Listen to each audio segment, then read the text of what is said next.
Introduction. The Battle of Arsuf, which took place during the Third Crusade on September 7, 1191, saw Richard I of England leading a multinational Crusader force to victory against a larger army led by Saladin from the Ayyubid Sultanate. After capturing Acre, the Crusaders moved towards Jaffa, but Saladin attempted to intercept them near Arsuf. The Ayyubid force launched unsuccessful attacks to disrupt the Crusader formation, but the Crusaders maintained their cohesion as they crossed the plain north of Arsuf. Saladin then committed his entire army to a pitched battle. Richard's strategy was to march defensively, waiting for the right moment to counterattack. However, when the Knights Hospitaller charged the Ayyubids, Richard had to commit his entire force to support the attack. The Crusaders' charge broke the Ayyubid army, and Richard managed to restrain his cavalry from pursuing recklessly, regrouping them for victory. As a result of the battle, the Crusaders gained control over the central coast of Palestine, including the city of Jaffa. The capture of Acre and the subsequent victory at Arsuf were crucial in their campaign to reclaim Jerusalem.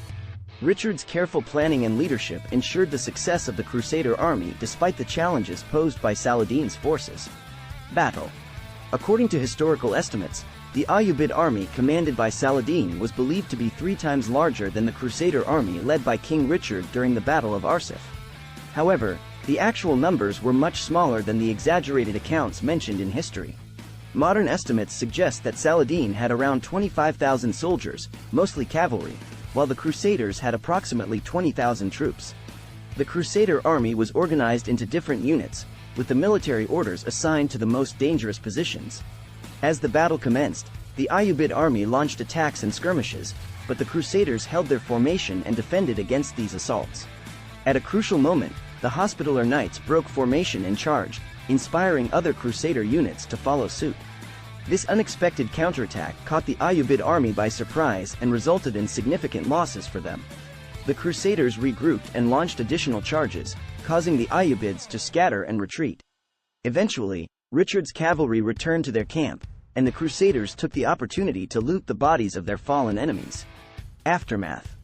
The Battle of Arsuf saw uncertain losses, but Christian chroniclers claimed Saladin's forces lost 32 emirs and 7,000 men, while Richard's troops counted several thousand dead Saracen soldiers.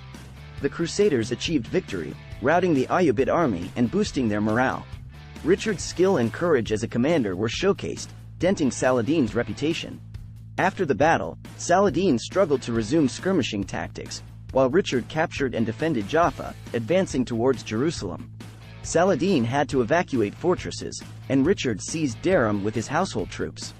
The Third Crusade failed to retake Jerusalem but resulted in the Treaty of Jaffa, allowing Christian pilgrims to visit Jerusalem and recognizing Crusader control of the Levantine coast up to Jaffa. Both sides were exhausted, leading Richard to return to Europe, and Palestine was left in ruins.